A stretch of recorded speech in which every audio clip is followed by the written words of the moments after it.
hoje. Quem tiver por aí, quem já for entrando, puder me dando um ok sobre o som, sobre a imagem, está tudo bom. Se vocês estão me ouvindo bem, podem, por favor, entrando para a gente poder ir se falando, conseguindo se ver, que hoje é especial. A nossa aula ao vivo vai acontecer aqui no YouTube, certo? Então, vou esperar, ainda faltam uns minutos, estou esperando o pessoal poder ir chegando e entrando para que a gente possa começar com a nossa aula. Tá bom? A gente possa ir começando com a nossa aula. O pessoal ir chegando, ainda temos um tempinho.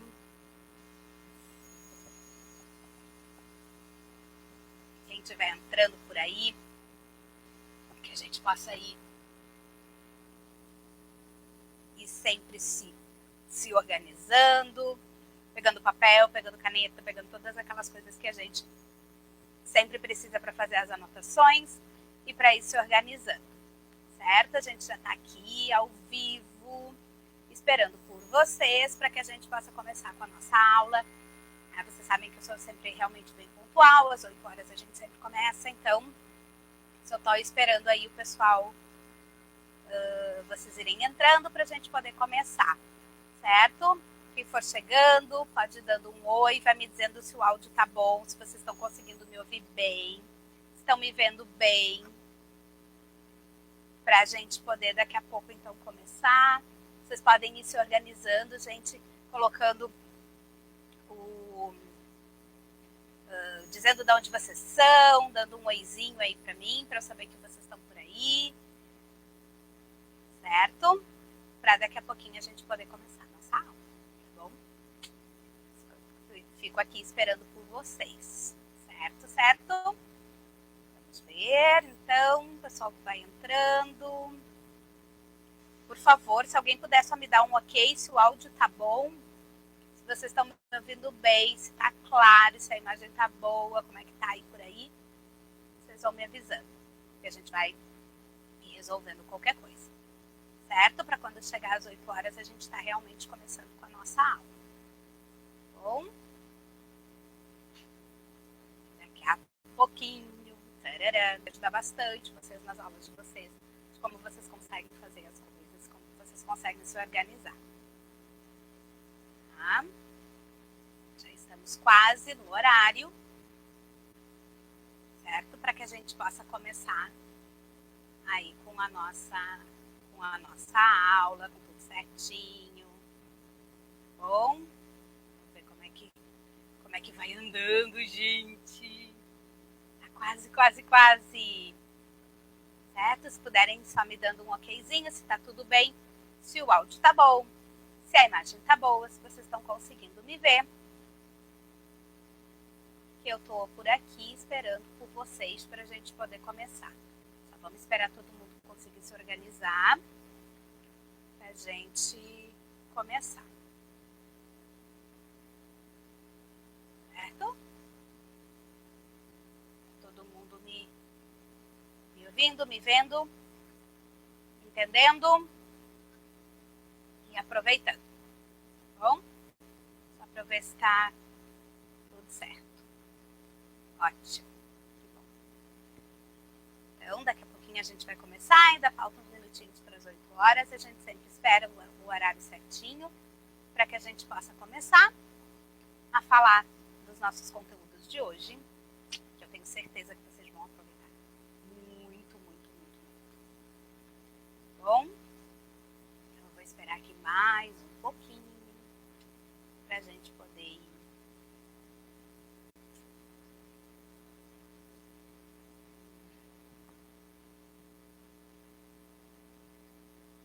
Voltou aí, bom, gente, que deu aqui que a minha conexão estava instável.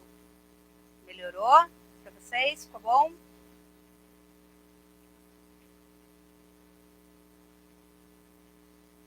Tudo certo? Sim. Acredito que tudo ok. Já se achou aqui de novo.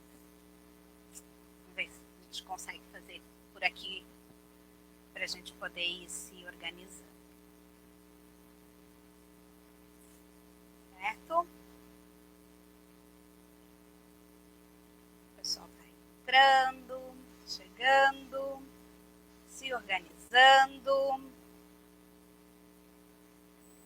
Guardando aqui com vocês, o pessoal poder ir entrando para a gente poder ir começando com a nossa aula ao vivo de hoje, aqui pelo nosso canal do YouTube, para vocês poderem curtir aí. Então, acesse o link lá dentro do site de vocês. Vou tomar uma aguinha para a gente já poder começar, ok?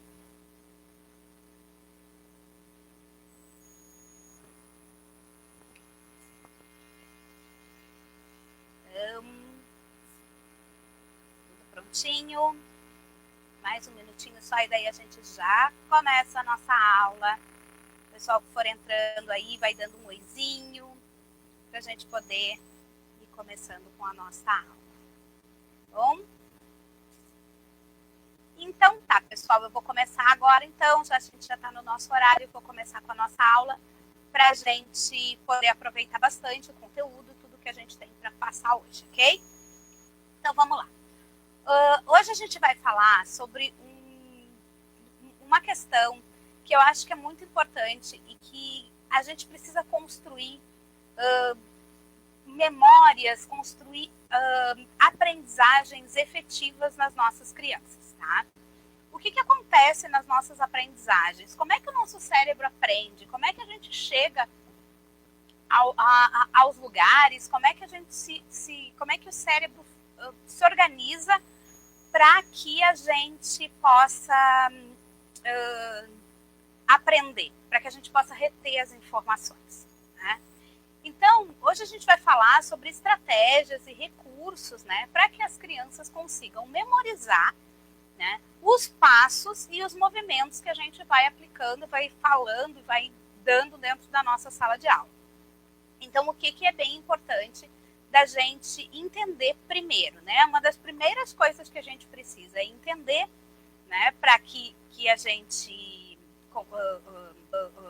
estruture uma aula e utilize de estratégias possíveis para que os alunos aprendam, é como que a gente aprende, como que o cérebro humano aprende.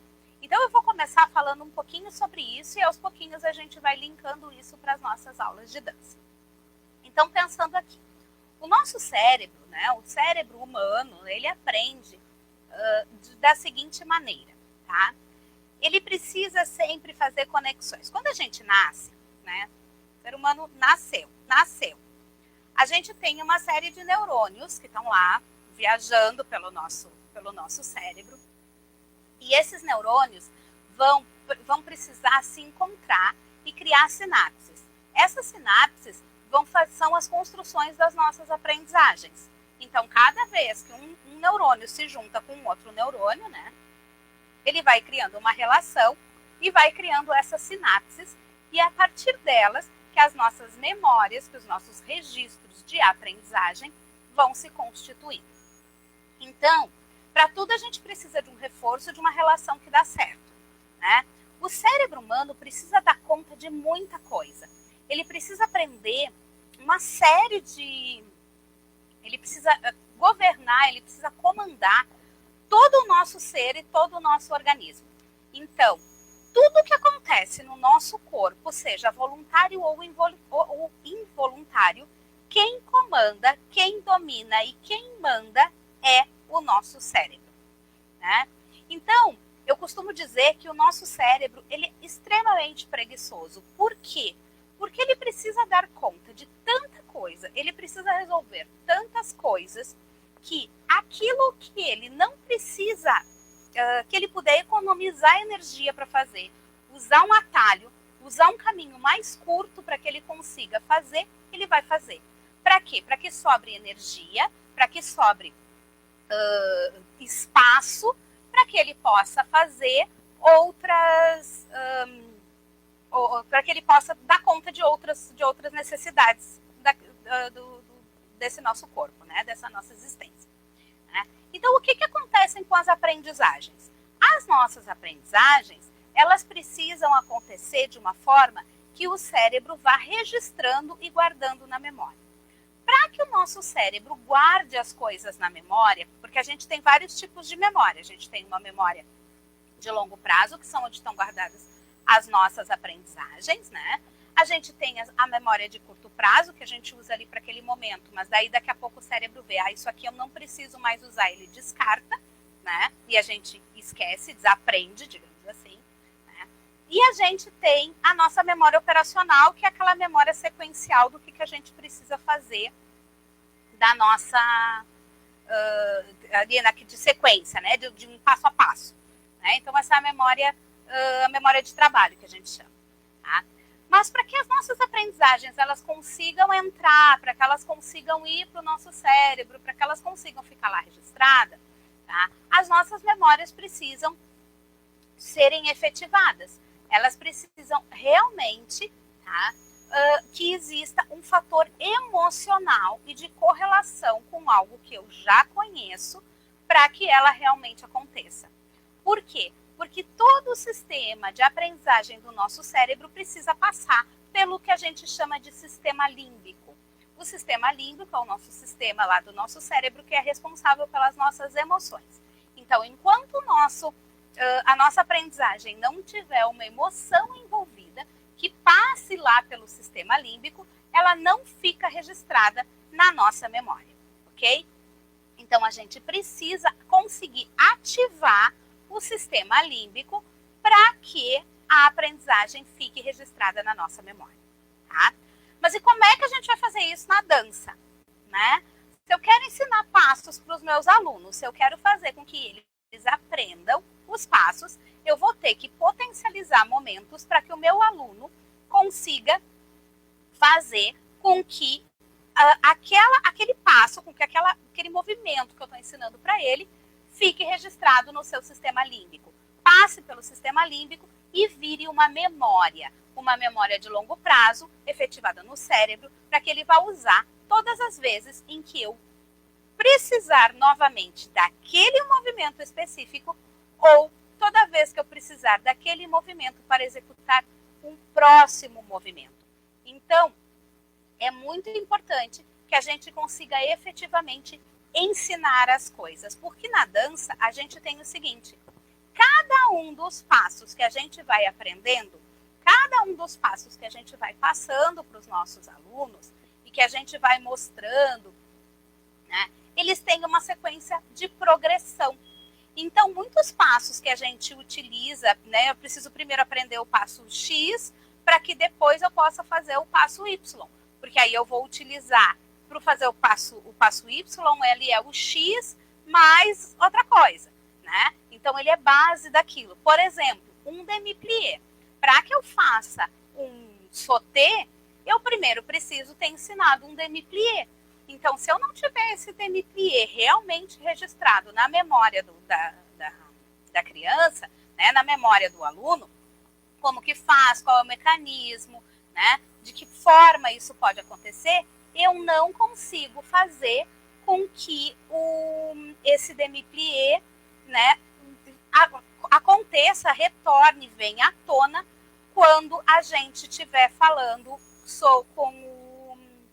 quando a gente precisar fazer o sauté, né, onde eu tenho que usar dois mecanismos, eu tenho que usar o demi-plié e eu tenho que usar daí a questão da impulsão para poder fazer o sauté, certo? Então, a gente vai precisar trabalhar com essas relações. Tá, mas e daí? Como é que eu faço para fazer com que o meu aluno, né, se organize e consiga ter emoção, para que eu consiga passar emoção para o meu aluno, né, naquele momento da aprendizagem? Como que a gente pode fazer isso? Então, vamos voltar um pouquinho aqui para as nossas relações de concreto, de não concreto, para a gente conseguir ir se organizando. O meu aluno precisa muito, tá? Muito mesmo, tá? De fazer conexões. A gente vai aprendendo por meio das nossas associações, né? Lembram que eu falei para vocês? Forma sinapses, junta lá, fiz uma associação, passou pelo sistema límbico porque tinha emoção, virou aprendizagem, foi lá para a nossa memória, tá? muitas vezes acontece, né, os déjà vu que a gente tem por aí, né, que às vezes a gente tem a sensação de que a gente já foi a algum lugar ou tem a sensação de que a gente já viveu determinada situação, ele acontece justamente por isso, porque o cérebro, quando vê uma coisa muito parecida com algo que a gente já vivenciou, ele em vez, e aí vem toda uma questão de sistema visual, em vez de ele ver aquilo novamente, tem que processar toda a informação que eu estou vendo, receber, mandar para o cérebro processar, fazer conexão para transformar aquilo numa imagem real, ele encurta caminho, né? Ele vai lá e busca uma coisa muito parecida com aquilo que eu já tenha visto e traz aquilo como imagem para o meu cérebro enxergar, né? Para que eu enxergue aquela situação. Então, o que eu preciso fazer? Eu preciso fazer associações para que fique mais fácil da criança entender os movimentos que eu estou ensinando. E como que eu vou fazer essas associações? Como que eu vou fazer a criança entender o que eu preciso para que ela aprenda, tá? Eu preciso associar com coisas que a criança conheça. O que é muito importante? Eu preciso utilizar de coisas que são do dia a dia dessa criança, de coisas que ela está acostumada, que ela tem, que ela se ambienta, que ela consegue fazer acontecer, tá? Para que então ela realmente se efetive e consiga criar essas associações. Então pensem vocês. Eu chego para uma criança e digo para ela, bom, a gente vai fazer agora uma primeira posição. Uma primeira posição, ela tem um pezinho aberto para um lado, um pezinho aberto para o outro. Questão número 1. A primeira coisa que eu fiz foi porque eu tive que dar um conceito de aberto e fechado para ela. Pensem se essa criança já sabe qual é o conceito de aberto e de fechado. Porque se essa criança não souber o conceito de aberto e de fechado, você está dizendo que um pezinho é aberto e o outro pezinho é fechado e aquilo não tem significação, aquilo não tem nenhum tipo de relação e de conteúdo, né, para aquela criança. Então, eu simplesmente dizer, olha, você vai fazer uma primeira posição onde os pés são virados para fora. Você está trabalhando dois conceitos com essa criança. Você está trabalhando um conceito de noção corporal, ela precisa saber o que é um pé. E ela, né, o que é um pé. Você está trabalhando um conceito de quantidade de partes do corpo, então ela precisa saber que ela tem 2 pés. E você está trabalhando todo um conceito de aberto e fechado, que ela também precisa conhecer. Ok? Então, assim, primeira coisa, eu preciso trabalhar com esse entendimento de que a criança sabe todos esses conceitos antes de eu chegar com isso. Eu não tenho certeza, né? Não sei se aquela criança tem todos esses conceitos ainda bem solucionados, bem resolvidos na sua vida ou não. O que é que eu vou fazer? Eu vou organizar alguma coisa que eu consiga trazer para essa criança um conceito diferente, né? Para que eu consiga mostrar para essa criança como é que se dá essa relação. Então, uma das primeiras coisas que eu posso fazer é tentar fazer associações. Eu tenho os meus 2 pés virados para fora numa primeira posição. O que parece isso para vocês? É isso que vocês precisam pensar, para que eu começar aos pouquinhos fazer essas associações. Então, a gente vai linkar esses pés com algum tipo de coisa que as crianças conheçam, né? Então, eu vou lá pensar nas realidades das crianças. Quando eu vou trabalhar com uma primeira posição, eu posso chamar, por exemplo, o que é parecido com uma primeira posição? Ah, o pé do pinguim. O pé do pinguim é parecido com uma primeira posição. É mais natural que a criança tenha visto um pinguim? É mais do universo dela, dos desenhos animados que ela assiste, dos bichinhos de pelúcia que ela tem em casa? Sim, é bem mais amigável. São coisas que participam mais do dia a dia dela. Então, eu posso trazer uma imagem de pinguim, mostrar como é o pé do pinguim, né? Lembram como é que o pinguim faz? O pinguim abre o pezinho. O que é abrir? Vamos fazer uma mão aberta, vamos fechar essa mão. Então, eu estou trabalhando uma série de conceitos para que a criança entenda o que é aberto, o que é fechado, o que é para fora, o que é para dentro, né? E essa relação do pinguim, que é uma questão conhecida para ela, né? Então, eu preciso ir fazendo associações dos meus passos de dança com aquilo que a criança conhece, com aquilo que a criança tem familiaridade, para que a gente possa continuar fazendo e se organizando, certo? E então, agora eu queria trabalhar assim, essas questões de associações a gente vai trazer bastante durante a nossa aula, mas eu queria começar a trabalhar com vocês uma questão que eu acho bastante importante, que é sobre a questão do concreto. A criança pequena, como a gente já falou lá, acho que na nossa primeira aula, tá? Até mais ou menos os 2 a 3 anos, ela está numa fase em que, segundo Piaget, ele chamou ali de sensório motor, e a partir dos 2 a 3 anos, tá, gente, eu estou trabalhando hoje aqui vou dar muitos exemplos de coisas muito específicas para as crianças até 7 anos, certo? Porque a partir dos 7 anos, a gente normalmente já tem um ensino mais formal, principalmente da técnica do balé clássico. E aí a gente vai precisar começar realmente a trabalhar naquela estrutura, né, de técnica do balé. Mas até os 7 anos, a gente tem esses 2 estágios. Então, a gente tem a criança de 0 até 3 anos, né, que a gente não vai pegar de 0, mas até os 3 anos ali, nesse período sensório-motor. E depois a gente tem a criança num período que Piaget chamou de pré-operatório. Nesse período de pré-operatório, a criança ainda está trabalhando muito no concreto. E o que é o concreto? É aquilo que é visível, é aquilo que é palpável, é aquilo que realmente existe. A abstração é muito difícil nessa faixa etária. Então, quando eu digo que trabalhar com concreto, é realmente trabalhar com concreto. É dizer para a criança, agora a gente vai caminhar que nem um pinguim. Que nem um pinguim significa que eu tenho que imaginar como é que o pinguim caminha para que daí eu possa vir a caminhar. Então, gente, isso não rola, porque é muito difícil, a criança ainda não tem essa questão da abstração, dela ter que imaginar, ela ter que buscar na memória. A memória dela precisa de uma ajuda. Então, a gente precisa dar essa ajuda para ela. Como é que eu vou dar essa ajuda para ela? Eu posso trazer um bichinho de pelúcia, que é um pinguim, e mostrar para ela. Eu posso trazer para ela uma imagem de um pinguim e mostrar para ela. Eu posso trazer para essa criança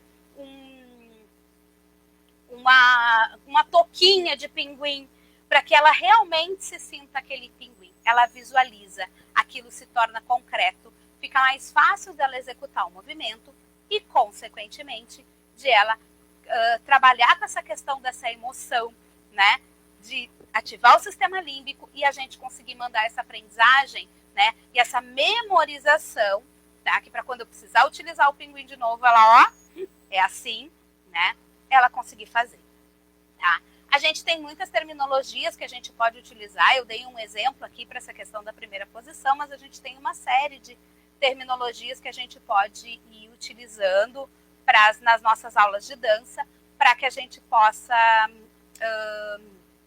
ir fazendo essas associações, né, para que as crianças entendam, tá? Inclusive ali no método, né, do Meu Deus Tia, a gente tem um dicionário, né? O método tem um dicionário que vocês podem utilizar ali, se chama são os pés felizes, né? Que também essa questão de aberto, de sorriso, né? Então que você consegue utilizar, certo? Mas é bem importante a gente pensar em concreto. O que é concreto, o que realmente aquela criança vai conseguir fazer. Então eu dei um exemplo aqui para vocês que foi da primeira posição, mas a gente pode trabalhar aí com as asas da borboleta, né? Então, como que a borboleta faz? Aí você traz a borboleta, você pode trazer aquelas borboletas que faz com, não sei se vocês já viram, é umas borboletas de papel, né? Que você coloca um palitinho assim no meio. A cultura chinesa tem bastante desse tipo de trabalho, e que a gente pode trabalhar para que a criança entenda e veja, ela está visualizando. Então, você pode colocar, por exemplo, a criança caminhando, né, de um lado ao outro da sala, com os pés no chão, normal, sem meia ponta, sem nada, só segurando aquilo e fazendo aquele movimento. E aí ela está enxergando as asas da borboleta. Bom, agora vocês viraram a borboleta. Então, vocês agora vão caminhar como a borboleta. E aí a criança já viu como é que aquele movimento acontece, né? Com aquele palitinho, com aquela borboleta de papel andando. E aí a criança vai caminhando uma vez, depois ela vira borboleta e ela tem que efetivar aquilo. Então, a qualidade de movimento que vocês vão conseguir que essas crianças façam nesse momento. Por quê? Porque elas visualizaram aquele movimento, como que aquele movimento acontece, para que elas consigam realmente fazer. E com isso tudo, você está fazendo muita ativação do sistema límbico. E quando você ativa muito o sistema límbico na aprendizagem, olha o que a gente está fazendo aqui. A gente está usando associações, a gente está ativando o sistema límbico, a gente está usando o concreto, que é a fase onde ela se encontra. São 3 coisas muito importantes que a gente consegue juntar para fazer com que essa criança realmente essa aprendizagem se efetive, que essa aprendizagem vá para a sua memória, e quando a gente precisar solicitar de novo, a criança consegue trazer isso com muito mais facilidade, porque realmente ficou registrado. Tudo aquilo que realmente fica registrado na gente, quando a gente precisa, o nosso cérebro busca. E ele busca, às vezes, antes da gente pedir. Antes da gente pedir por completo que a gente precisa. Por quê? Porque ele precisa economizar energia para dar conta de fazer outras coisas. E aí ele vai lá e chama aquela aprendizagem que está lá efetivada para utilizar naquela situação que é parecida com o que a gente precisava, já fez alguma vez, certo? Então, assim, usem do concreto, abusem do concreto, façam tudo o que vocês precisam fazer para que os alunos consigam. Então, dei 2 exemplos, vou dar mais outros exemplos aí durante a aula, mas vocês já têm duas coisas que vocês conseguem aqui utilizar, tá? Então, sempre utilizar associações daquilo que é conhecido das crianças. Então, assim, certifiquem-se de que a criança sabe os conceitos que vocês estão trazendo. Procurem associações de coisas que elas realmente têm no universo delas normal. Então, coisas que vocês sabem que elas vão ter em casa, né? Então, eu usei dois exemplos de animais, mas a gente pode utilizar outros recursos. Então, por exemplo, se eu tenho lá uma criança que precisa, vou fazer caminhar na meia ponta, né? Então, eu quero ensinar a criança a subir na meia ponta, a caminhar na meia ponta. O que eu tenho dentro da minha casa, tá? O que eu tenho dentro das casas de todas as pessoas, né, da maioria das pessoas, ou que está muito aparente, ou que está muito na vivência, que eu posso associar com essa questão de caminhar na meia ponta. Bom, o que eu vou ter ali, gente? 2 segundos para vocês pensarem. Sapato de salto da mamãe. O saltinho da mamãe, né? Dificilmente alguma criança nunca viu uma mulher andando de salto alto.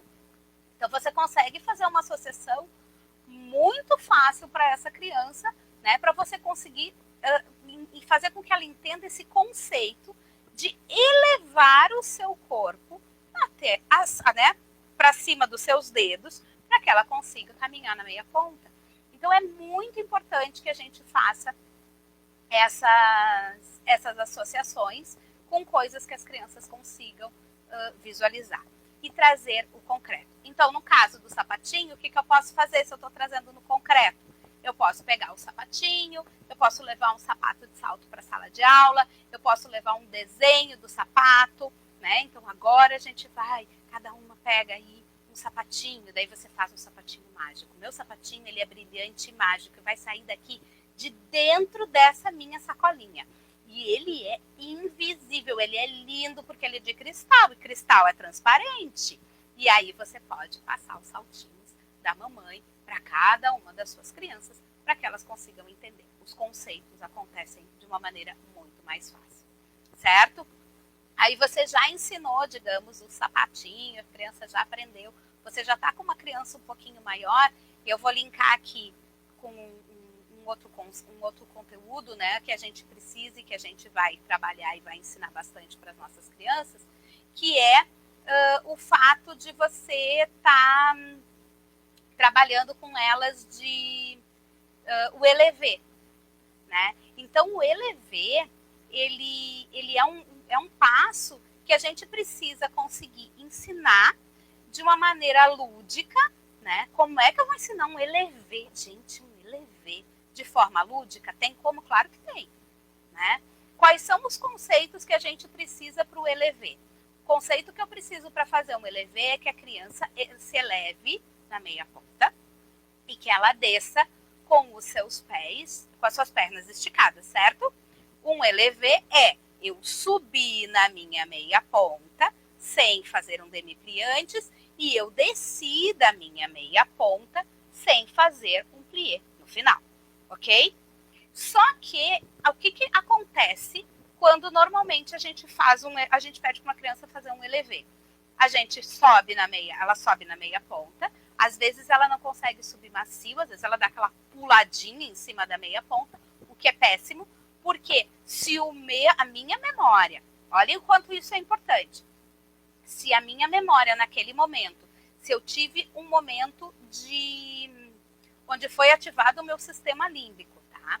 E essa memória for, né, esse saltico que eu fiz muitas vezes e que ninguém me deu uma outra referência para que eu evitasse de fazê-lo, foi parar lá na minha memória, cada vez que eu precisar realizar um ELV ou qualquer outro passo que inicie por um ELV, eu vou... O que a minha memória vai fazer?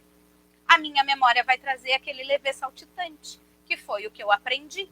E não existe ELV saltitante. E aí a gente está trabalhando até com prevenção de lesão, né, gente? Porque quando a gente começa a fazer ELV saltitantes, que não existem, a gente está trabalhando com microlesões em determinadas articulações do nosso corpo. Então, é muito importante essa base que a gente dá para essas crianças quando a gente está ensinando. Então, estou ensinando um ELV. Que imagem eu posso utilizar para uma criança sobre um ELV? O ELV precisa subir macio e precisa descer macio. Quando a gente sobe e desce, por exemplo, num elevador, esse elevador sobe e desce não, esse elevador sobe macio e esse elevador desce macio.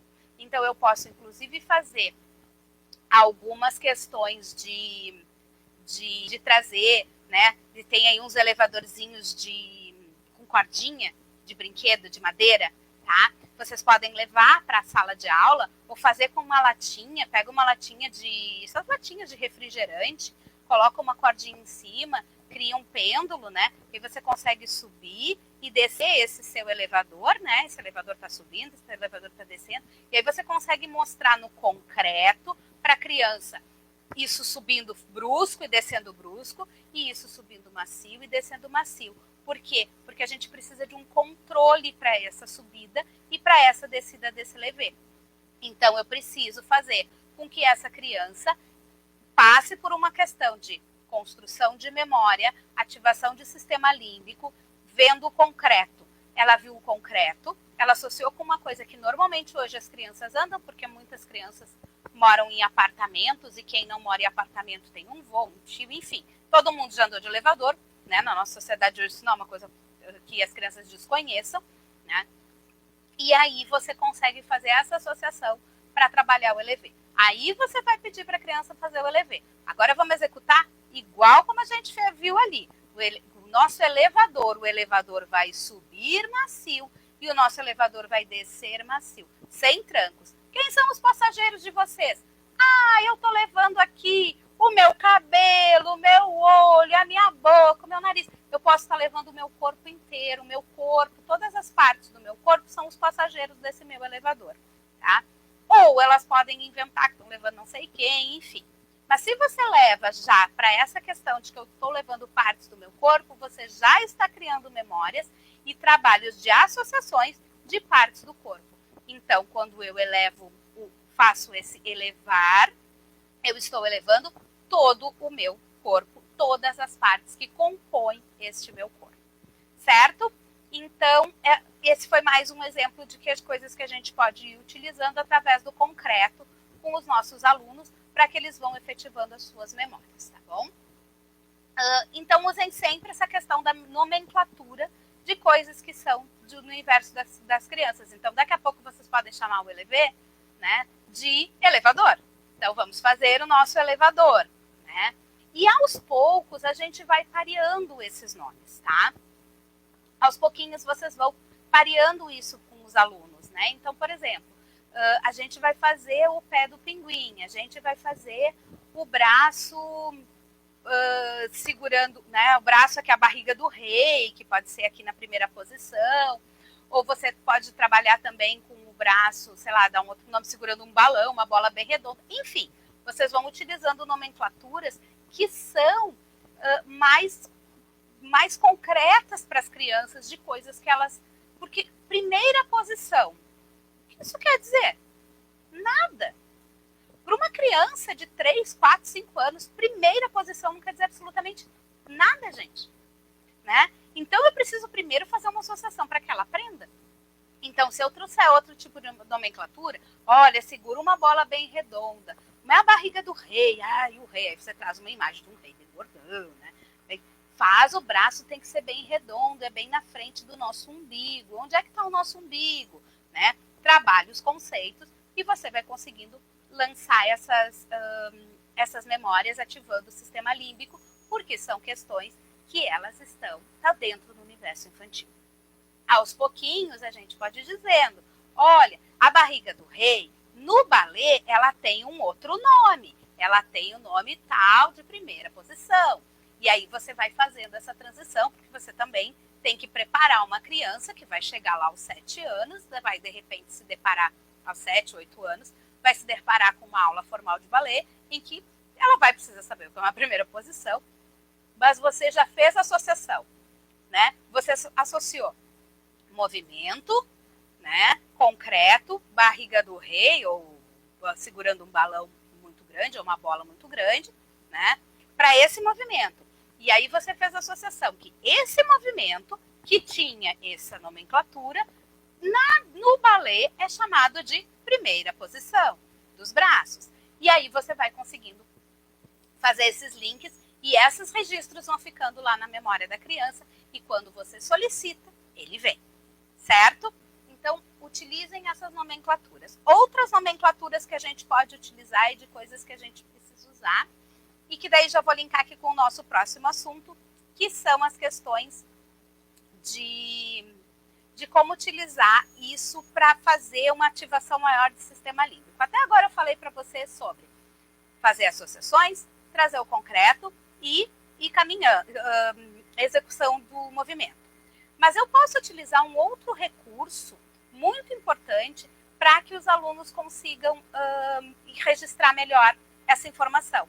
Porque a gente tem uma série de sistemas por onde entram as informações. Então, eu tenho um sistema visual, onde eu estou visualizando o concreto, eu estou vendo aquilo, né? Eu estou sentindo no meu corpo como é que eu faço. Então, eu já fiz essa questão do ELEV, por exemplo, né?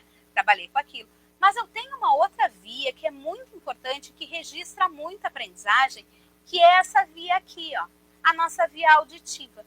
E a gente trabalha muito com isso nas nossas aulas de dança, a gente trabalha com música, a gente faz com que as crianças estejam ali o tempo inteiro com a gente, ouvindo alguma música, tá?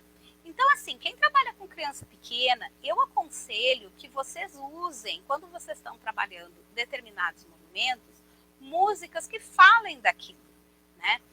Podem utilizar música cantada, tá, gente? Eu não vejo nenhum problema de utilização da música cantada, porque a música cantada, né, a música que tem uma letra, ela vai te ajudar ali nessa fase de babies e balé infantil, né? Você pode fazer uma mescla dessas músicas com as músicas clássicas, né? Mas utilize isso, porque isso faz com que se efetive aquela memória. Então, por exemplo, eu vou fazer a criança, porque a criança precisa aprender a saltar, né?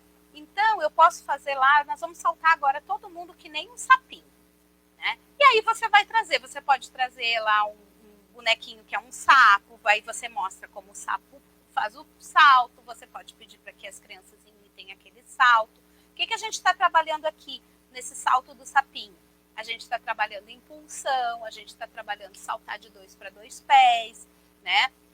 Que a gente vai precisar desse tipo de movimentação depois lá quando a gente for fazer os nossos sotezinhos. Então eu estou trabalhando toda uma questão muscular, de fortalecimento da musculatura das minhas pernas e tal.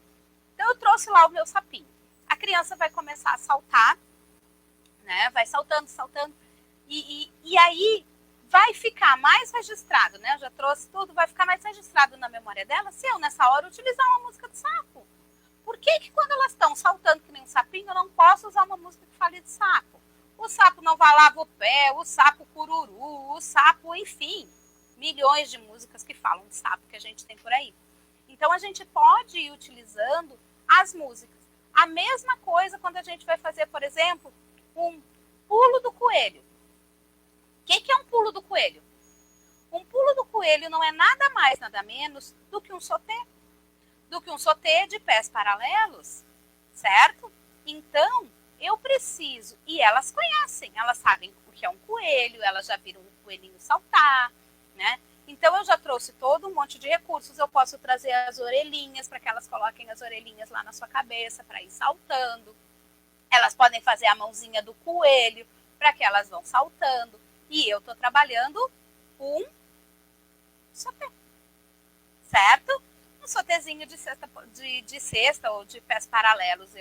Eu pessoalmente prefiro, né? A sexta posição não existe nas 5 posições do balé clássico, tá, gente? A gente tem 5 posições da dança clássica, tá? Que foram definidas por Pierre Beauchamp. São 5, da primeira à quinta, as posições de pés, tá? Mas a gente acabou usando essa questão de pés paralelos, né? Chamando isso de sexta posição. Tem muitos lugares que chamam de sexta posição, mas, né, dentro da questão de terminologia lá da dança clássica, do balé clássico, a gente não tem isso, né? Então, vocês podem chamar de sexta ou então de pés paralelos, né? Ou primeira posição paralela, que vocês têm os pés paralelos, né? Então, você faz lá o pulinho faz o pulo do coelho, o coelho está saltando, né? E aí você coloca uma música do coelho, que o coelhinho isso, coelhinho da Páscoa, enfim, uma série de músicas de coelho, que é o que mais tem por aí, né?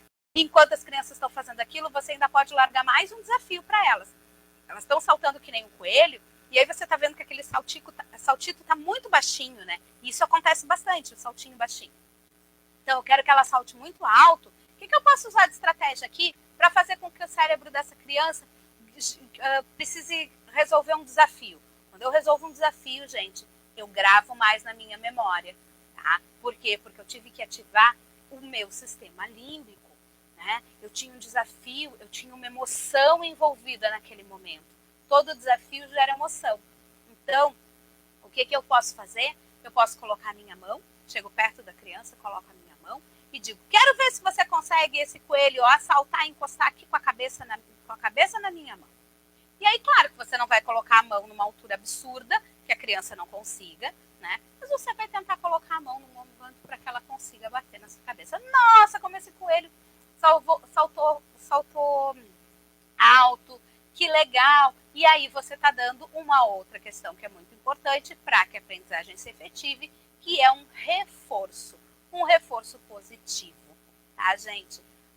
As nossas aprendizagens em tudo que a gente faz na vida, elas se efetivam através de reforços positivos, tá?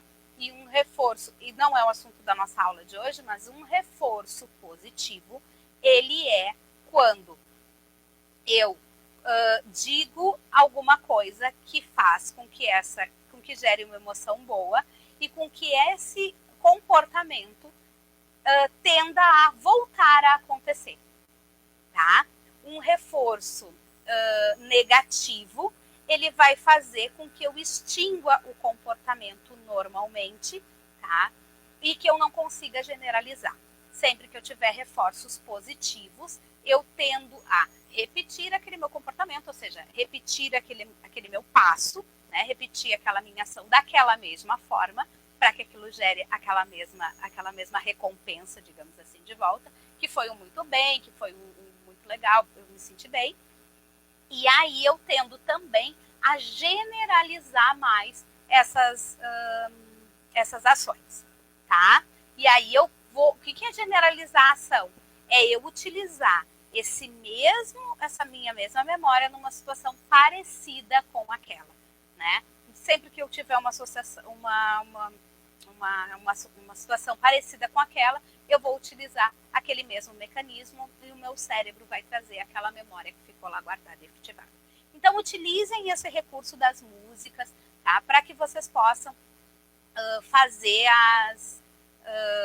e intensificando a aprendizagem dos alunos de vocês e memorizando. Porque assim, não é, mas daí sempre eu vou ter que usar, depois eu vou querer colocar isso numa coreografia, e aí eu vou ter que usar, ele só vai fazer o salto do coelho, ou o salto da aranha, ou o salto do jacaré, ou o salto do, enfim, do que você quiser, ou tal movimento, tal passo. Se eu tiver a música, não. Você vai poder usar isso em outros momentos. Aí tá a questão da generalização. Mas se você leva para o aluno isso de ele ter lá, né, registrado na memória, aquela memória que passou por um sistema límbico porque teve várias entradas sensoriais diferentes, né, e porque eu tive essa memória auditiva, né, é muito importante de trabalhar com uma música que fale ali do bicho, do movimento, vocês, né, estou falando de borboleta, que eu faça o braço da borboleta com uma música que fale de borboleta. Se eu estou falando do salto alto da mamãe, que de repente seja uma música que fale de mamãe ou que fale de salto alto. Se eu estou falando fazendo lá um Grand GT, que de repente eu estou chamando lá de pulo do jacaré, né? Porque eu tenho que pular por cima de um jacaré ou de um lago, enfim.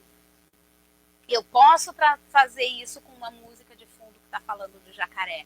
Então, utilizem esses recursos, porque isso vai gerar ativação do sistema límbico, e sempre que a gente gerar ativação do sistema límbico, a gente gera memória. E aí, a aprendizagem se efetiva e os alunos memorizam os passos, tá? E aí, aos poucos, eu vou fazendo as associações. Eu já fiz a associação do passo, do movimento, com aquilo que é conhecido para ele, tá? De um concreto, né? Ou seja, de um animal, de um objeto, de alguma coisa que ele conhece, né? E aí depois eu vou fazendo aos poucos a associação desse nome que ele conhece mais do seu universo concreto, né? Com uma nomenclatura de balé clássico, né? Dos nomes que a gente realmente utiliza dentro da terminologia da dança clássica, tá bom? Então, assim, uma outra questão que agora que eu vou entrar, que é que vai pegar muito agora nesse segundo semestre, que é quando a gente começa a ensinar coreografia para as crianças, né? Então, você fez aí todo um trabalho, digamos, né? Você vem fazendo todo um trabalho utilizando esses recursos, né? Trazendo o concreto, utilizando as músicas, utilizando nomenclaturas, né? Que são mais do universo das crianças. E aí você vai chegar agora nesse momento em que eu preciso montar uma coreografia para apresentar no final do ano e tal, que foi que a gente conversou aí em umas aulas atrás, né, na nossa última aula, sobre as apresentações. E como que eu vou fazer isso? Principalmente com as crianças pequenas, tá? Eu já falei, torno a falar, que eu sou bem favorável à utilização de músicas com letra, tá? De músicas cantadas, até ali os 7 anos, tá? Porque para mim ali a gente tem uma aula de dança, que por mais que a gente dê uma introdução de balé clássico, ainda não tenho aquela aula formal de balé clássico, a gente não consegue nem fazer aquela estrutura com as crianças dessa faixa etária, por todos os motivos que a gente já conversou, né? Que porque a criança não tem controle inibitório ainda, ela não tem ainda conhecimento do corpo, enfim, ela precisa de uma série de pré-requisitos que a gente vai trabalhar aqui nessas aulas de baby, de balé infantil, até os 7, 8 anos. A partir dali, a gente já consegue fazer realmente aquela aula mais estruturada, né? De balé clássico, com nosso aquecimento, a nossa barra, dividido lá em todos os exercícios de barra, de plié, tandis, enfim, tá? Então, eu não vejo nenhum mal da gente utilizar com as crianças pequenas as músicas cantadas, tá? Por quê? Porque ali você consegue utilizar um recurso que é muito bom para que a criança memorize o que ela precisa fazer, que é a letra da música. Tá? Isso não quer dizer que você vai fazer uma mímica da música toda, certo? Mas você vai utilizar algumas palavras-chave, algumas palavras dessa música. Por exemplo, se a música diz assim, não sei o que, parará, e aí tocou no chão. que você vai fazer na sua coreografia nesse momento? Você não vai fazer um salto. Por quê, gente? Porque a criança está ouvindo um conceito. Tarará, tarará, e aí tocou no chão, e aí ela fez um salto, foi para cima. É completamente contraditório. O que o cérebro diz? Ele tem uma via auditiva escutando o chão. O que ele faz? Lembra? Caminho mais curto. O cérebro vai lá, ouviu a palavra chão. Isso viaja em milésimos de segundo, tá? Pelo nosso sistema nervoso. Vai lá na nossa memória, conceito, chão. Para onde fica? Para baixo. A criança vai tender a se abaixar. Então, se você conseguir utilizar nesse momento da música um movimento em que você vá até o chão, você não precisa simplesmente baixar e tocar no chão, mas se você faz algum tipo de movimento em que a criança, na hora que a música diz isso, ela se abaixa, ela vai conseguir memorizar muito mais fácil. Se você consegue, né, trabalhar com essa criança, que no momento em que a música diz que abriu um belo dia, no abril você fizer uma coisa que abra, é muito mais fácil dela memorizar do que nesse momento você se juntar inteiro e fechar numa casinha. Né? Você se fechar assim, né? Abriu um belo dia e eu fui passear. E a criança pode passear, né? Então, você precisa utilizar. Se você utiliza, a criança memoriza e tem mais facilidade de gravar, tá? E aí, com isso, ela vai conseguir executar os movimentos, tanto com mais qualidade, quanto com mais precisão, certo? Então, utilizem músicas que vocês conseguem fazer com que as letras dessas músicas se engajem. Ah, mas eu não quero utilizar música cantada. Porque eu não acredito, porque é uma exigência dos pais, porque é uma exigência da escola onde eu trabalho, porque eu só posso trabalhar com música clássica. Beleza, não tem nenhum problema. O que você pode fazer nesse caso? Nesse caso, você pode trabalhar com uma música, né, que tem algumas nuances diferentes. Você vai escolher uma música que seja fácil, que você tenha facilidade de contagem. E aí você pode criar uma espécie de letra para essa música de acordo com os seus movimentos. Então, por exemplo, né, a música, você pode criar, você vai fazer uma musiquinha que não vai ser cantada, mas que vai ficar na memória dessas crianças enquanto você está ensinando. Então, você coloca lá. Subiu o braço lá em cima, girou da bailarina, abriu o braço agora e deu um sorrisão. E aí você fez de novo, né? Você não vai cantar, isso não está dizendo lá, mas você criou uma memória, é muito mais fácil do que você fazer. Subiu um, abriu dois, subiu um, girou dois, abriu três, quatro. Por quê? Porque você vai repetir 1, 2, 3, 4 milhões de vezes na vida. Você vai ter dentro de uma coreografia inúmeras vezes essas numerações. E para a criança pequena, essas associações, lembra que eu falei que a memória se dá através das associações? Né? Quando eu digo 4, o que eu busco? Quando é o 5, o que eu busco? Mas se é, né? Eu estou ouvindo lá na minha memória o tempo inteiro, né? Então a criança está lá, ela não está nem cantando, mas ela vai assimilando que naquele momento da música era: subiu o braço lá em cima, girou da bailarina, abriu o braço então e deu um sorrisão. É mais fácil dela buscar essa memória, tá? Então você pode ensinar a sua coreografia dentro de uma música clássica utilizando desses recursos. Você vai criando pequenas músicas cantadas, né? Você vai letrando a sua coreografia para ir ensinando para os alunos.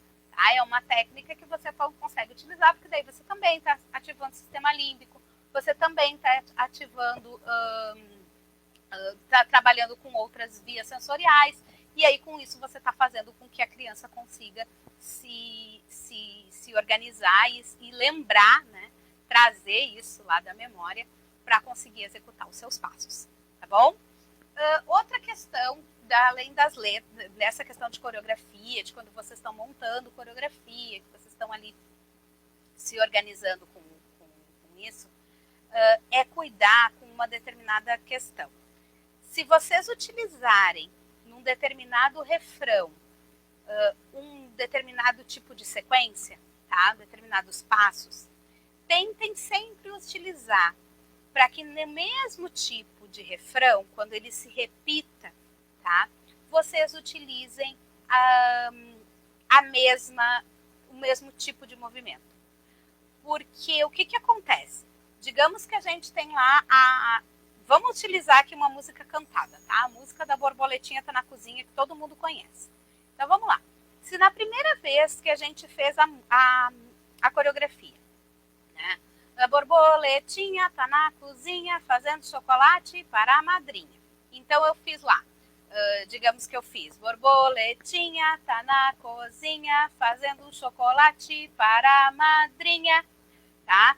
Na segunda vez que isso repete, eu fizer borboletinha tá na cozinha, tá? É muito mais difícil dessa criança acertar. Porque aí vocês vão ver que elas se confundem.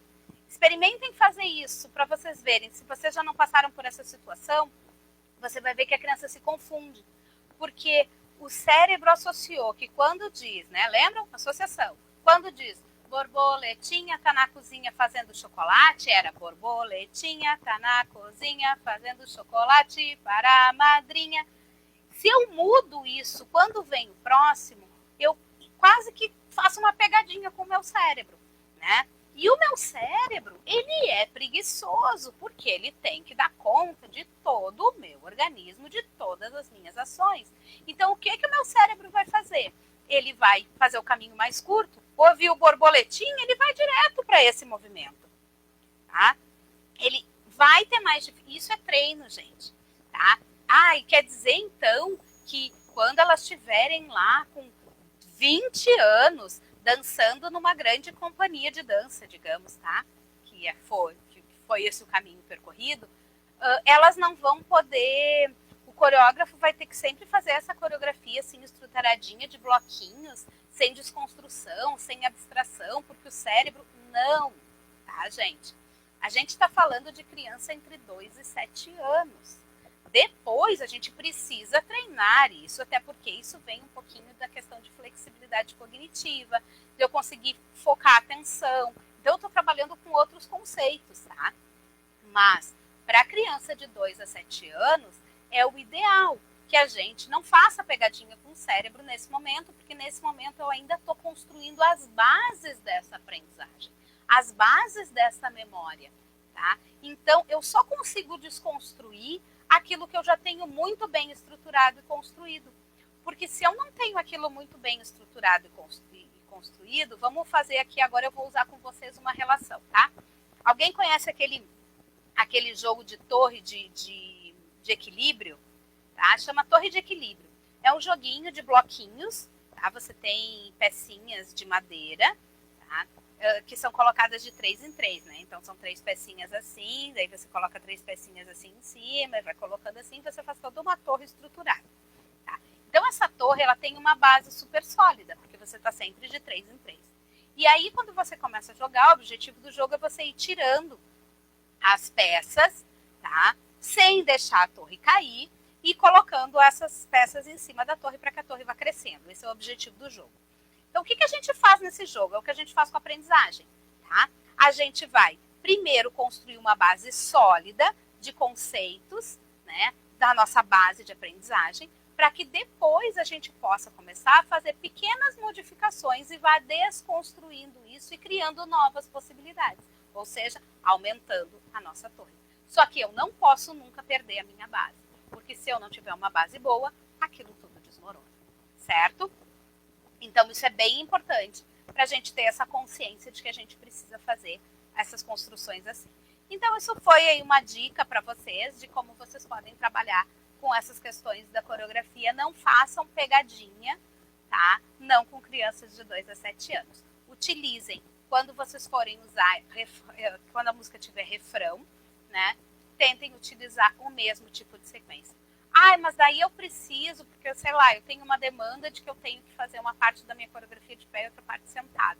Posso utilizar a mesma movimentação de braços, por exemplo, que eu utilizei no refrão. Uma vez eu fiz em pé com movimentação de pernas, e outra vez eu fiz sentado sem movimentação de pernas, só dos braços. Sim, gente, não tem problema. O que você não pode fazer? O que você não pode? Você complica a vida da criança e faz com que a chance dela memorizar e de ela lembrar daquele pedaço de coreografia seja mais fique mais difícil é quando você muda completamente, tá? Ou quando você muda uma pequena parte, porque isso também é bem complicado. Quando você não muda completamente, tá? Ou você faz uma coisa mega diferente, mas ainda assim o cérebro vai tender a buscar uma coisa que ele já conhece, tá? Ou você muda, mas mudar um pequenininho, então nem pensar, tá? E até em situações em que não é o mesmo refrão, tá? Mas que de repente a sequência começa de um mesmo jeito, isso vai fazer com que o cérebro tente encurtar o caminho e a chance de memorização do que vem depois da sequência fique mais difícil e a chance desse aluno, entre aspas, errar o que viria ali. Então, por exemplo, digamos que foi borboletinha tá na cozinha fazendo chocolate para a madrinha. Aí, digamos que no poti-poti eu queria de novo fazer esse braço de terceira, de quinta posição, ou de coroa de rainha, ou de o que vocês quiserem chamar, tá?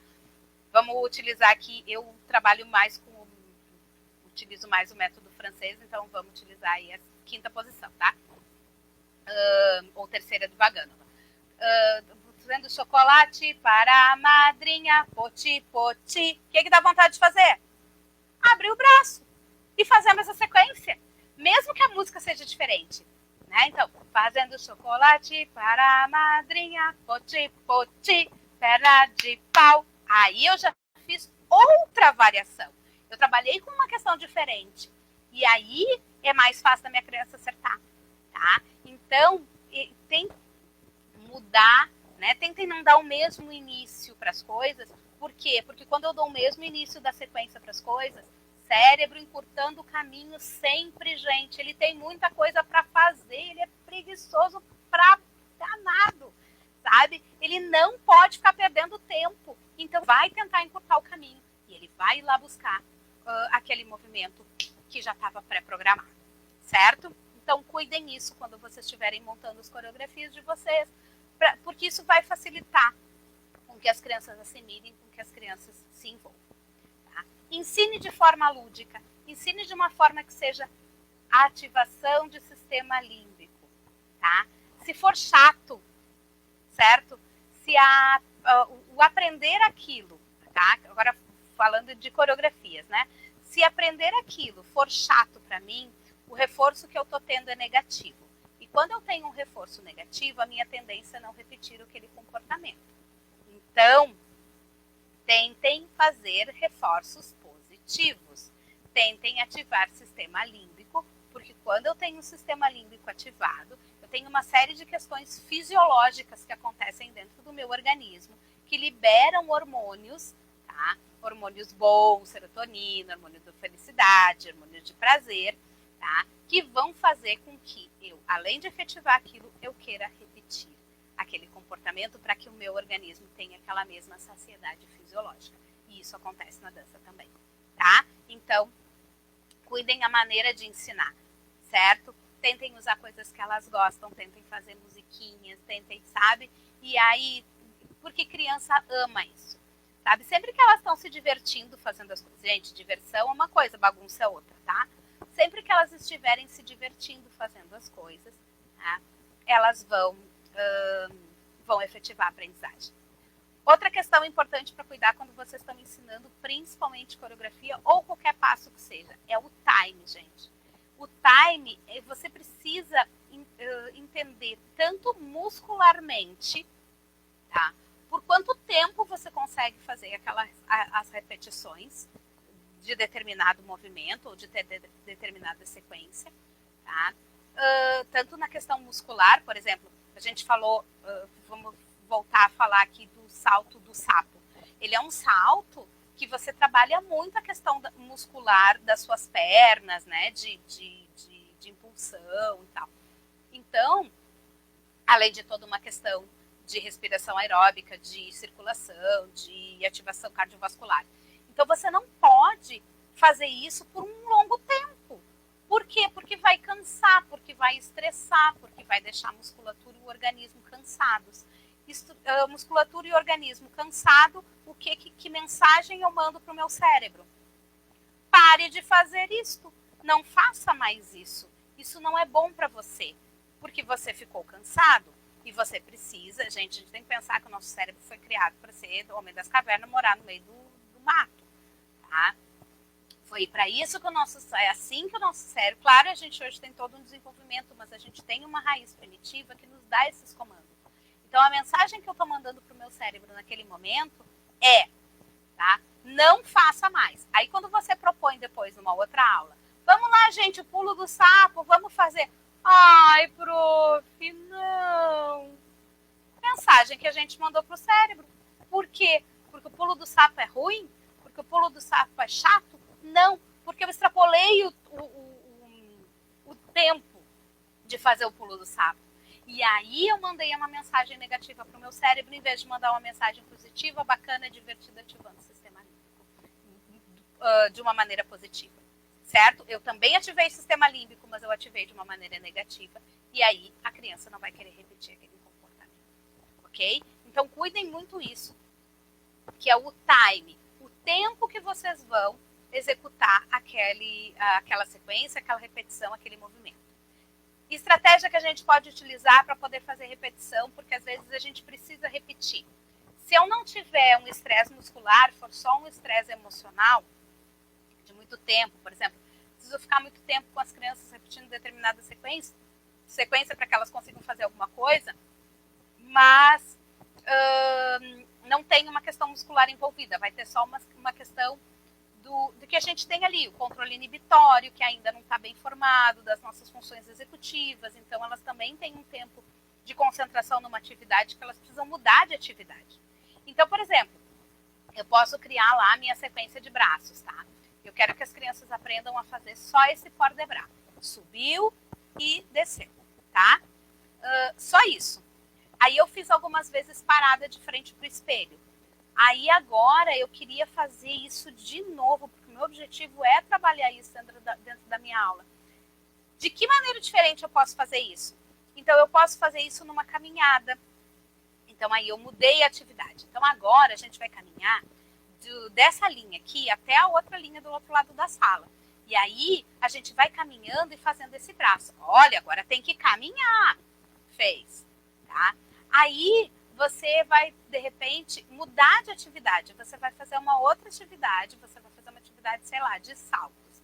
Então, eu fiz lá X número de saltos, né? Ela foi saltando de tipo de amarelinha, né?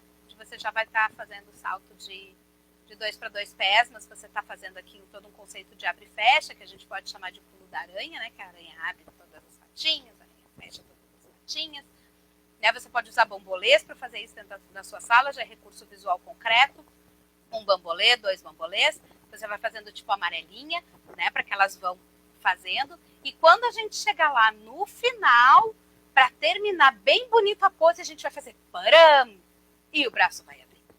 Você mudou a atividade, você está trabalhando. Então, você tem que pensar em maneiras diferentes para que você possa trabalhar a mesma movimentação, as mesmas questões. E, claro, cuide muito a questão do estresse muscular, porque isso faz com que as crianças...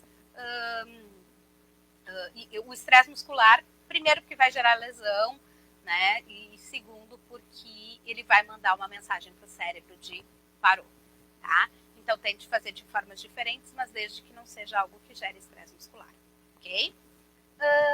Nomes, vamos ver aqui, muito importante. Já falei da transição dos nomes, que eu acho que é fundamental da gente trabalhar, da gente ir fazendo essa transição aos poucos, tá?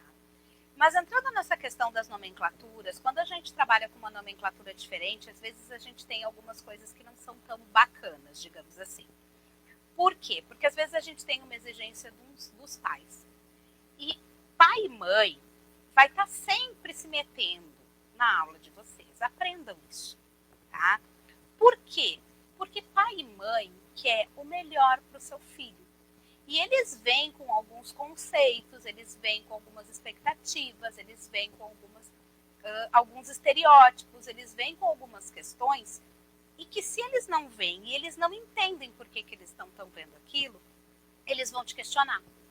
Então, se antecipe.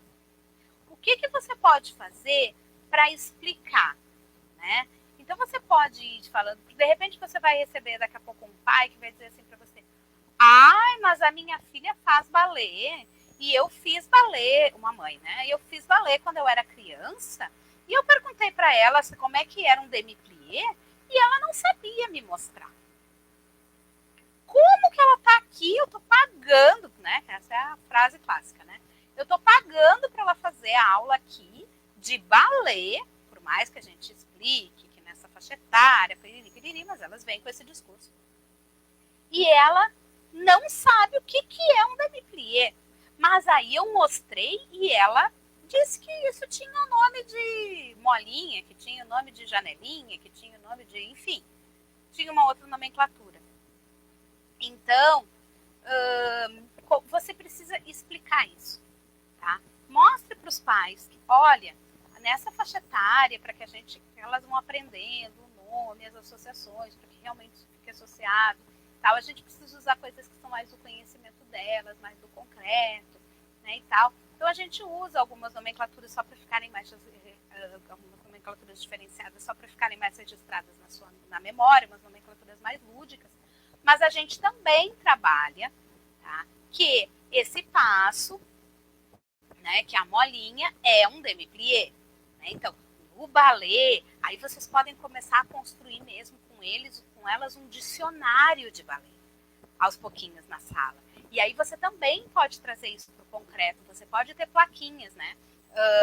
Molinha, igual, elas não vão entender ainda esse símbolo de igual, tá? Mas vocês podem começar a fazer o que a gente chama de pareamento, certo? Então, vocês podem ter coisas assim, visuais, dentro da sala de vocês, né? Que a molinha é tal coisa. E aqui nós vamos começar a colocar os nomes do balé. Então, isso aqui é um plié. E aí você vai fazendo esses pareamentos das nomenclaturas, mas você precisa explicar isso para os pais dos alunos de vocês, porque senão vocês certamente serão questionados e talvez vocês até venham perder alunos, porque tem pai que questiona e tem pai que não questiona, que simplesmente tira e leva para outro lugar. Então, se certifiquem de que os pais de vocês estão entendendo isso. Tá? Expliquem para eles, nas oportunidades que vocês tiveram, como que vocês trabalham e por que vocês trabalham dessa forma. Porque o cérebro da criança vai fazer essas aprendizagens de base, que são extremamente importantes, que são os passos que a gente trabalha nessa faixa etária, são os que a gente vai usar para fazer tudo depois, né? Então, eu tenho muita gente às vezes que me diz assim, ai, mas olha só, eu já tô dançando há, sei lá, 6 anos e tenho 6 anos de dança e eu continuo fazendo demi-plié. Sim, sabe? A Márcia Aidê fez demi-plié a vida inteira, né? Os grandes bailarinos de grandes companhias fazem demi-plié. Por quê?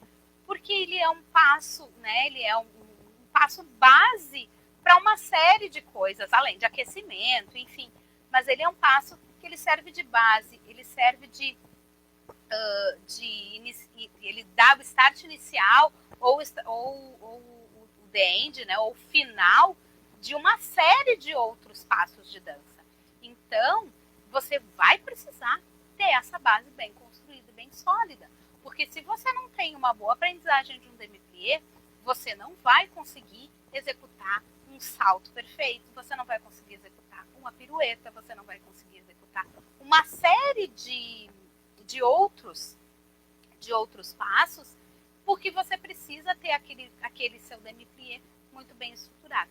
Então, essas bases de aprendizagem, que é o que a gente ensina ali, que é caminhar na meia, que é, né, subir na meia ponta, né, fazer o demi-point, né? Que aí a gente vai ter esses nomes lúdicos que a gente pode chamar para poder fazer essas associações e segurando, mantendo lá na nossa memória.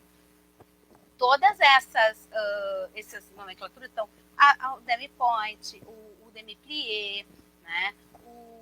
Toda a questão dos braços, dos port de bras, a gente vai consolidando aqui nessa faixa etária, né? Os pequenos saltos, essas diferenciações de salto de 2 pés, de 2 para 2 pés, de 2 para 1, né? De 1 pé para 2 pés, de 2 pés para 1 pé, de 1 pé para o outro, né? Então, todas essas questões a gente vai ter que efetivar aqui nessa fase, né? Porque depois fica muito mais fácil tendo essas bases construídas aqui para que eu consiga ir mais para frente com os outros passos e com as outras demandas que vão aparecer mais para frente, certo?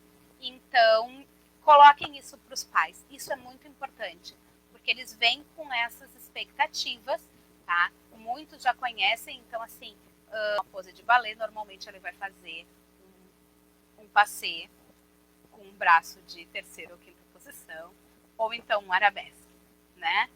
Você ou vai fazer um giro com um braço de quinta posição, porque esse é o estereótipo que a gente tem do balé, da dança clássica, enfim, né?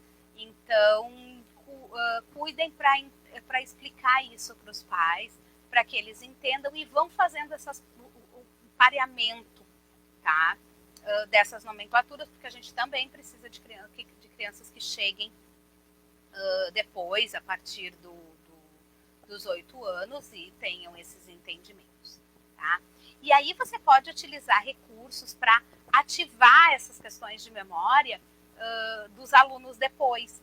Então você pode fazer jogos, por exemplo, só com né, se você usou lá o pé do pinguim, ou o pé feliz, se você usou o braço da borboleta, se você usou o pulo do coelho, então você pode fazer plaquinhas, né, com a imagem, né, que você já usou lá para trabalhar com concreto, mas você pode fazer as plaquinhas de um coelho, de um pinguim, de uma borboleta, de um elevador, e aí você pode ir fazendo treinos de memória, né? Então você não mostra mais, mas você levanta. Levantei a plaquinha tal, todo mundo tem que fazer. Né? Levantei a plaquinha do pinguim. O que a gente faz? Busca lá na memória, pé do pinguim. Tum, todo mundo pé do pinguim. Busquei lá uma imagem do pulo do coelho. O que a gente faz? Tum, todo mundo do pulinho vai fazer os pulinhos, o pulo do coelho.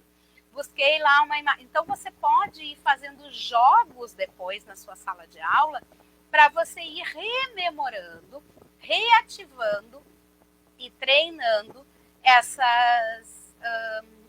questão dessa capacidade de trazer, né, da memória essas aprendizagens base que são muito importantes para que o aluno consiga se organizar e consiga efetivar essas memorizações, tá? Então, assim, pessoal,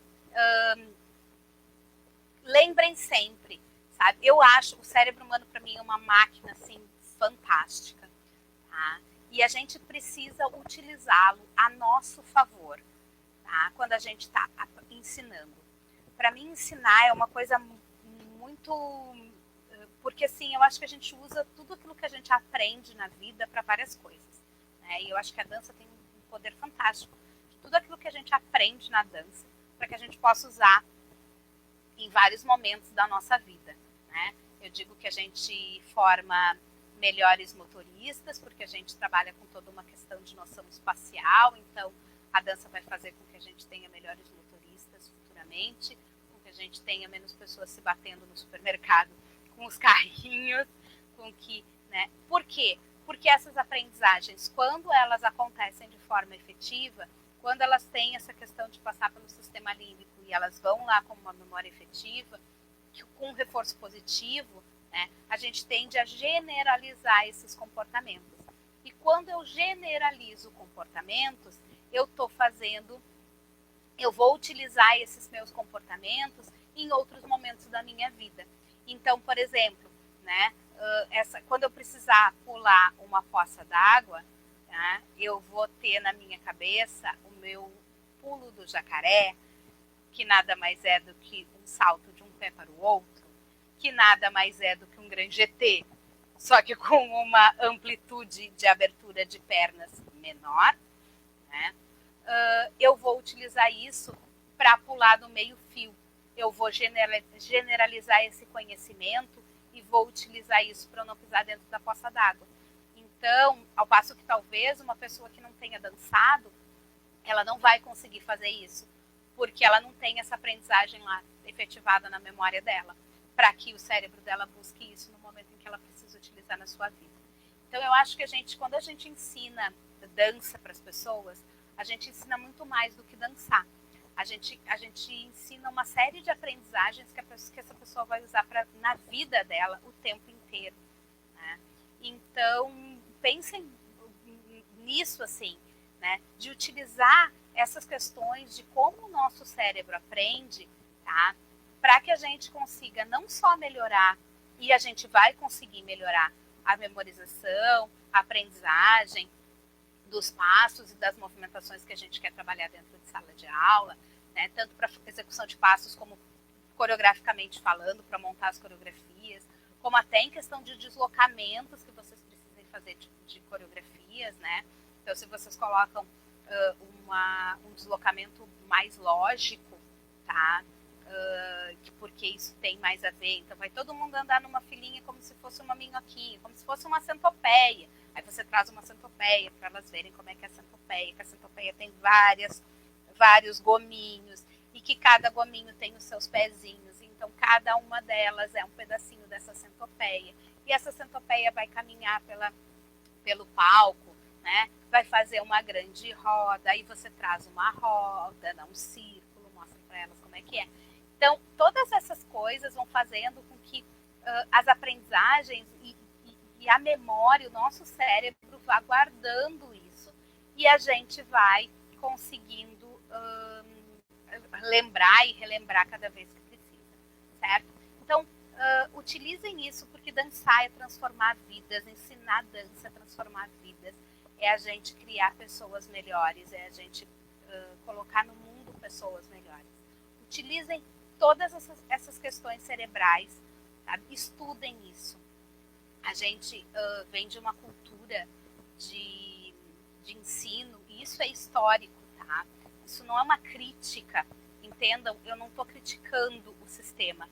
Eu estou dizendo que a gente precisa abrir os olhos e isso acontece com todo o processo educativo, tá, gente? Não só com a questão da dança, isso acontece lá dentro da escola regular, na sala de aula, com todos os professores. Tá? Mas a gente precisa hoje abrir os olhos que a gente tem uma série de estudos científicos, uma série de questões, essa questão principalmente da neurociência, desses estudos de neurociência, de neuroeducação, de neuroaprendizagem, tá? E que hoje eles nos ajudam a conseguir pegar esses estudos e trazer isso para as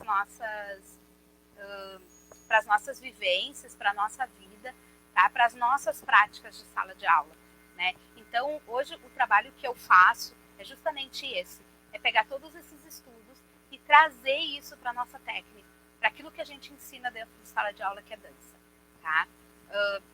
Para que a gente consiga utilizar isso da melhor maneira possível para que os nossos alunos aprendam melhor, para que os nossos alunos consigam ter uma base sólida. Porque a gente vem muito daquele conceito de ensino de imitação, né?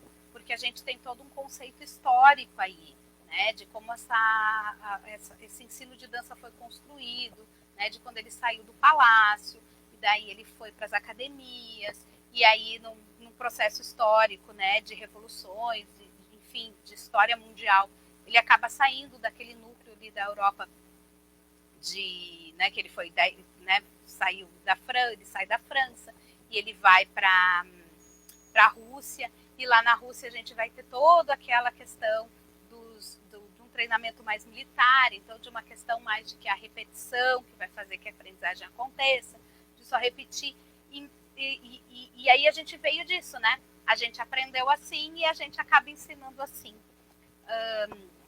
através daquele método meio repetitivo, né? De que Precisa repetir, gente? Sim, precisa, tá? Para que a aprendizagem se efetive, a gente precisa de 2 momentos importantes, de experiência, tá? Experiência significativa, que foi isso que eu trouxe para vocês, né? Para a gente conseguir fazer com que as sinapses aconteçam, as associações, né? O concreto e tal. E a gente precisa de repetição, porque não adianta a gente fazer toda essa ativação do sistema límbico uma única vez e nunca mais usar isso. Porque lembram que eu falei lá no início da aula para vocês, se o cérebro fez a sinapse, tá? Aquilo foi significativo para ele, aquilo gerou todo ondas elétricas, né? Os neurônios se juntaram, formaram uma sinapse, criaram uma aprendizagem, se consolidou na memória. Tá? Cada coisa que a gente faz na vida vai acontecendo isso. Tá? E são muitas coisas que são significativas e que a gente vai guardando na nossa memória. Só que é mais ou menos que nem um espaço em disco do computador da gente. Tá? Na verdade, o computador da gente é uma réplica, né? É uma tentativa do ser humano de fazer uma réplica do nosso cérebro. Mas é uma boa imagem para a gente pensar. Então, quando eu tenho aquilo lá muito cheio, o meu cérebro estiver muito cheio, tudo aquilo que ele não for, que faz muito tempo que ele não usa, que está muito velho, tá? Isso aqui está muito velho, não é requisitado, ninguém me pede, eu vou descartar. Porque eu preciso abrir espaço, o cérebro, né, falando agora, ele precisa abrir espaço para que entrem coisas novas. Então eu tenho que descartar aquilo que não é usado. Então se você fizer uma vez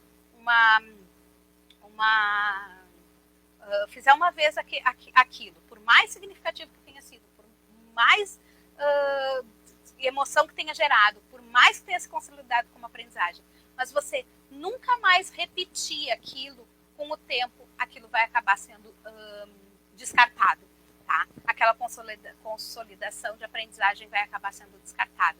E aí você perdeu o trabalho que você fez naquele dia. Então você precisa repetir várias vezes, mas todas as vezes você precisa gerar essas questões de ativação do sistema límbico, tá? E de formas diferentes. Então pensem, como que eu posso fazer a mesma coisa de uma forma diferente? Então, por exemplo, voltando lá para o nosso pulo do sapo, hoje eu peguei ele, né?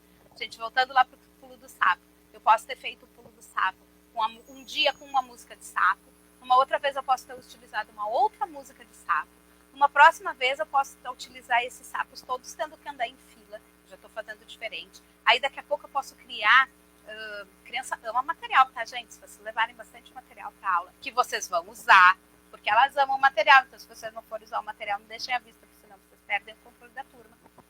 Mas vocês podem fazer de EVA, tipo umas vitórias régias ou umas folhas, né, dentro da sua sala, para que elas tenham que saltar de uma para outra, né, porque daí você já não tem mais só um salto vertical, você tem um salto vertical, né, mas que ao mesmo tempo tem um deslocamento, né, maior. E aí, claro que você vai ter que medir o quão distante vão estar uma folha da outra folha da sua sala. E se você fizer de EVA, você vai ter que colar essa sua folha no chão com fita, tá? Com fita dupla face, enfim, para que essa folha não escorregue quando essa criança pula em cima, para que ninguém venha se machucar. Você precisa pensar em tudo que você vai fazer antes, gente. Planejamento é muito importante. Mas você pode utilizar o mesmo passo de maneiras diferentes, tá? Para que você retome. Aí você pode utilizar os joguinhos, aí como eu falei, né, para ir ativando de novo a questão da memória, para que os alunos efetivamente aprendam e para que eles consigam buscar essas memórias todas as vezes que a gente precisar. Certo? Assim, o que eu tinha para passar, né, hoje para vocês, espero que vocês tenham conseguido aproveitar um pouco das minhas dicas, né? Eu sei que tem uma infinidade de passos e de coisas e eu podia ficar aqui falando sobre cada passo por muito tempo, mas eu quis trazer algumas questões, alguns passos para vocês poderem trabalhar com isso. E aí, então, eu vou dando um tchau, tchau aqui para vocês, tá? Porque a gente vai ficando por aqui e voltamos, então, na nossa próxima aula, na semana que vem, na terça-feira, nesse mesmo horário, com um outro super assunto. Gente, se vocês tiverem dúvidas, se vocês tiverem perguntas, se vocês tiverem coisas que vocês queiram saber, vocês podem colocar aí nos comentários, podem me perguntar, lá no Instagram ou no Facebook, que eu vou trabalhando isso tudo aqui com vocês e vou respondendo para vocês todas as dúvidas que vocês tiverem, certo? E quem quiser compartilhar ideias aí de coisas que vocês trabalhem, né, que vocês fazem na sala de aula de vocês, eu vou adorar poder também compartilhar e a gente debater, ou coisas que você, o que você acha que a gente pode fazer isso, o que você acha que a gente pode fazer aquilo. Adoro, gente, adoro conversar sobre ideias de maneiras diferentes que a gente pode ensinar as coisas para os nossos alunos e transformar a vida das nossas crianças. Tá bom? Fiquem com Deus, então. Um grande abraço e até a nossa próxima aula. Tchau, tchau, pessoal!